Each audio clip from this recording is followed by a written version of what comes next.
50s B-movie updates, gruesome Stephen King adaptations, and Paris Hilton's starring role in a slasher. Some horror remakes really put the originals to shame. Warning, this video contains fast flashing images. Viewer discretion is advised, especially for those with photosensitive epilepsy. A lot of different people have tried bringing the tale of Dracula to the silver screen since Bram Stoker's seminal novel was published in 1897. There are plenty of gems among the Universal Dracula films in which the titular character was played by Bela Lugosi. Christopher Lee's Hammer Dracula films are also pretty fantastic, but Francis Ford Coppola's adaptation, which was released in 1992, is a masterpiece. Vampires do exist.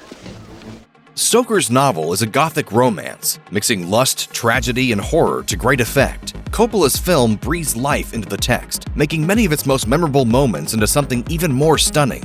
Gary Oldman plays Dracula, who appears as both a ravishing warrior king with a killer sense of fashion and a bizarre old man with buns atop his head and a fetish for frills. He discovers the reincarnation of his lost love in the young Mina Harker, played by Winona Ryder, though her husband Jonathan, played by Keanu Reeves, will stop at nothing to try and save her from his supernatural clutches. Bram Stoker's Dracula features awe-inspiring tableaus, costume design by the inimitable Eiko Ishioka, and Oldman's Dracula facing off against Anthony Hopkins as the vampire hunter Van Helsing. The 1992 adaptation is a sensuous visual feast that simply can't be topped.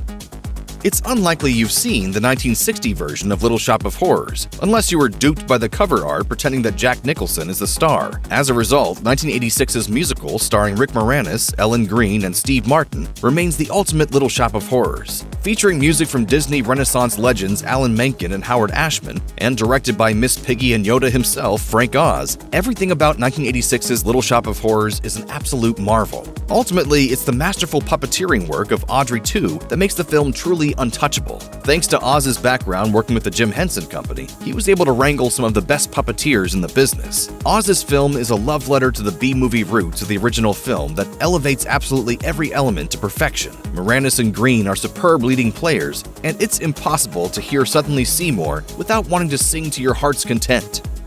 George A. Romero's 1973 horror flick about a town plunged into chaos when a military bioweapon is accidentally unleashed on its populace isn't a zombie film per se. Instead of dying, his characters are transformed into deranged, ungovernable nutjobs. The military attempts to restore order, but they only exacerbate the situation.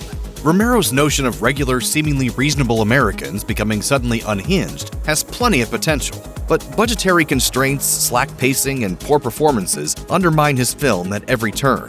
Breck Eisner's 2010 remake of The Crazies is superior in every regard. The film hooks viewers with its all-too-believable opening scene, in which the town drunk wanders onto a baseball field with a shotgun, and it only gets creepier from there. Timothy Olyphant is hugely sympathetic as David, a small-town sheriff who escapes a military-imposed quarantine to rescue his pregnant wife. When the infected townspeople overwhelm their captors, our presumably immune heroes scramble to evade the growing number of crazies and the remaining soldiers who've been ordered to execute all civilians. As it turns out, the child of former Disney CEO Michael Eisner is a more than proficient horror filmmaker. His spare, widescreen compositions conjure a slow-mounting sense of dread, making The Crazies unmissable.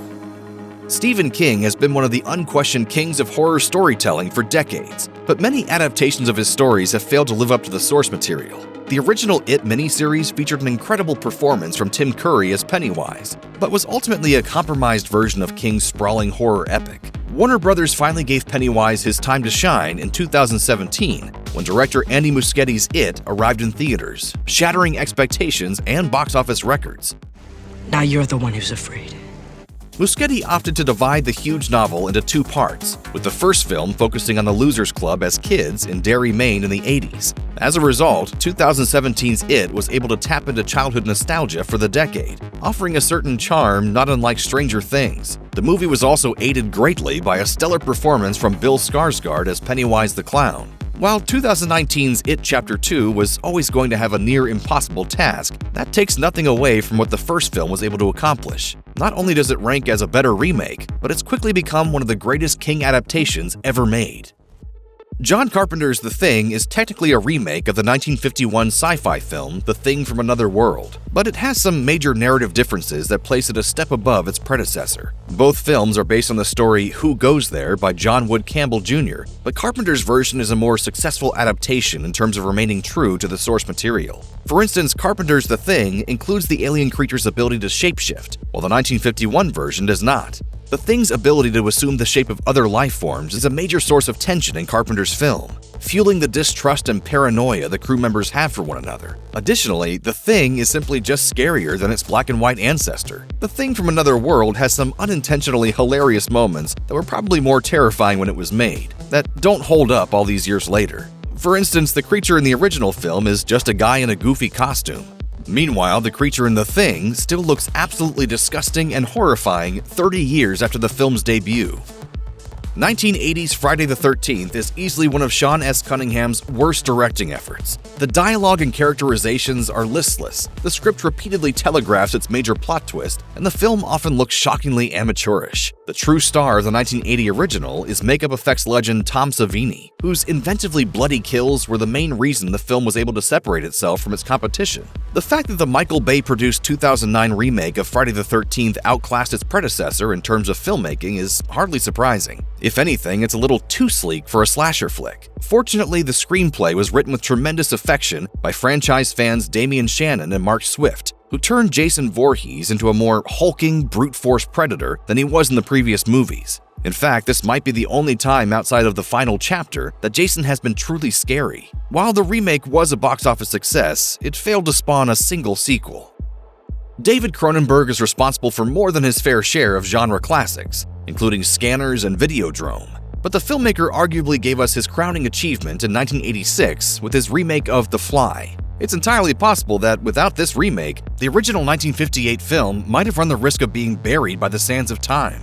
Cronenberg took the concept to another level and pulled precisely no punches, leaning into the horrific nature of the premise and giving us some of the greatest body horror and creature effects of all time. This serves to make his version at once unrelentingly engaging, yet difficult to watch. Jeff Goldblum anchors the film as scientist Seth Brundle, who is building a teleportation device. Even though his creation seemingly works, the unexpected inclusion of a fly during his first successful human test turns his dream into a nightmare. What follows is a gripping, heartbreaking, and disgusting tale as Brundle is slowly taken over by the fly's DNA, turning into a gigantic, hideous man-beast. Goldblum's performance certainly goes a long way to help elevate this film.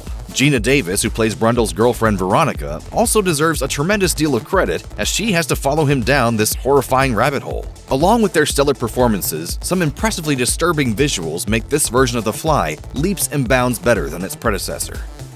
In his 1960 film 13 Ghosts, William Castle invented Illusiono, a way for audiences to see moments with ghosts in 3D using cellophane filter glasses. This required audiences to look through either the red or blue lenses at the same time. The red filter intensified the ghosts, and the blue filter let the audiences watch without the scare. It was a clever gimmick, and the only real reason to revisit 1960's 13 Ghosts today, because, as a whole, the film isn't particularly scary or well-crafted. As a result, Steve Beck's 2001 remake of 13 Ghosts is a far superior film.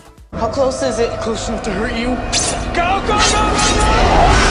Drawing on the gimmicky energy of a William Castle flick, the ghosts in the remake are visible only when the characters wear special glasses. The addition of the Black Zodiac provided 13 of the scariest and most inventive ghost designs in horror history. The stakes feel real for all of the characters, simply because the ghosts look so believably menacing. 13 Ghosts was greatly misunderstood at the time of release and panned by critics, but it's since garnered a cult following of die-hard fans. The original 1947 film adaptation of the novel Nightmare Alley is akin to an impressive semi-functional prototype. Meanwhile, Guillermo del Toro's 2021 remake is the fully realized device with all the bells and whistles. Neither film is bad, but the 2021 rendition is much more faithful to the source material. It also greatly benefits from the strides in special effects and cinematic boundary pushing that have transpired since the original was released in 1947. That said, Del Toro's Nightmare Alley still manages to capture the visual spirit of film noir with muted tones that create a sleek, foreboding ambiance throughout. I know you're no good. Del Toro's Nightmare Alley also functions more effectively as a cautionary tale about greed and deception. Conversely, the original film omits several more controversial plot details from the novel, like the tragically botched abortion. It also leaves out Stan's willingness to forego all decency and perform spook shows against his mentor's warnings, which leads to the murder-suicide of a grieving couple. The remake also allows Molly to escape a fully corrupt Stan, whereas the original has her reappear in his life at his lowest point. This severely undermines Stan's descent to the most inferior rung on the freak show ladder. As Del Toro proves only too well, sometimes unhappy endings are better. Most American remakes of Southeast Asian horror just aren't very good, but Gore Verbinski's The Ring is one of the few exceptions. While 2002's The Ring is extremely similar to Hideo Nakata's 1998 film Ringu, Verbinski added his own unique visual flair and brought along a big Hollywood budget to make his version shine. You will die in 7 days. Praising Verbinski's accomplishment is made all the more difficult because the original film is also really good. 2002's The Ring could have been a shot-for-shot remake of Ringu and still been somewhat brilliant because of its killer concept and execution. Instead, Verbinski traded Tokyo for Seattle and made his remake distinctly American, while still maintaining the universal themes of the original. Naomi Watts anchors the film as journalist Rachel Keller, who begins investigating the mysterious death of her teenage niece following a trip to a remote cabin. There, she discovers the now infamous cursed videotape that dooms its watchers to a horrific death within 7 days of viewing. It goes without saying that The Ring is a glossy Hollywood version of its predecessor. Watts' performance as a woman balancing motherhood, her job, and her own desires is among her best. The only downside to the success of 2002's The Ring is that a slew of American remakes and sequels came in its wake, such as The Grudge, The Eye, and Shudder. Unfortunately, none of them would ever come close to the success of The Ring. The gelatinous menace of 1958 B-movie favorite The Blob is a lot creepier in theory than in execution. When it's first extracted from a meteorite by a curious old man, the creature only poses a threat to those who handle it with their own flesh, or who find themselves cornered in a windowless room. The gliding and sliding extraterrestrial becomes more concerning as it gets larger, via each person it consumes. But it's simply too slow to really scare anyone. Chuck Russell and Frank Darabont remedied this with their spiffy 1988 remake. Their Blob is an agile pink amoeba capable of firing off slimy tentacles that yank victims into its corrosive core. Basically, their Blob means business. 1988's Blob is also a biological weapon created by the US military, which was launched into space when it proved lethal to all of humanity. Unfortunately, what went up came back down, and started feasting on the inhabitants of idyllic Arborville, California. The film zips through the pseudoscientific exposition and keeps viewers on their toes by killing off some of the film's most likable characters early on. Strangely, Tony Gardner's monster is less memorable than its kills. Then again, there's only so much one can do with a murderous mass of jelly. As a result, it's probably best to showcase just how truly nasty it is to get caught in the Blob's skin and bone dissolving clutches. While the movie leaves open the potential for a sequel, the Blob was, sadly, an unmitigated commercial disaster for TriStar.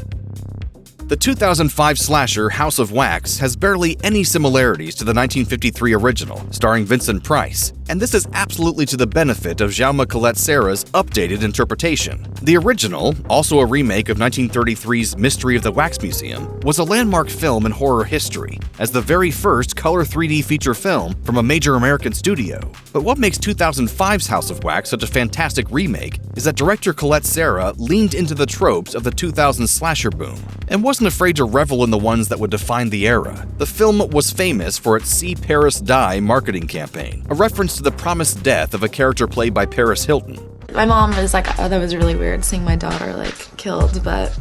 A cast featuring popular teen stars of the time, such as Chad Michael Murray from One Tree Hill, also bolstered interest in the film. As a result, this solidified House of Wax as one of the strongest time capsule films to capture the decade. Compared to the original, the 2005 slasher is a lean, mean, face-ripping machine and a grotesquely stunning presentation of how digital effects can be used to enhance the terror of practical creations. The 2020 remake of The Invisible Man is unlike the 1933 original in every way, aside from the fact that it features an invisible man, and he's a horrible person. The original is the classic tale of a scientist who gets more than he bargained for and is driven mad as a result. Meanwhile, the remake is a harrowing psychological thriller featuring a woman's efforts to escape an abusive ex. Although the original is good, the remake is better, as it's more relatable and compelling. Each movie requires a generous suspension of disbelief, but there's something a bit more believable about the 2020 version. For one, in 2020's The Invisible Man, the horror is not merely derived from the concept of an invisible madman. Instead, viewers are subjected to the intensely emotional and psychological torment inflicted upon Cecilia, played by Elizabeth Moss, throughout the film. Director Leigh Whannell's 2020 remake amps up the horror by having everyone doubt Cecilia's claims that she's being stalked by an invisible man. This, in turn, makes everyone question Cecilia's sanity, leaving her all alone to deal with an unseen and seemingly omnipresent threat. Moss's character is forced to face abuse, harassment, and accusations of crimes and misdeeds she didn't commit. The fact that no one believes her is pretty terrifying in its own right,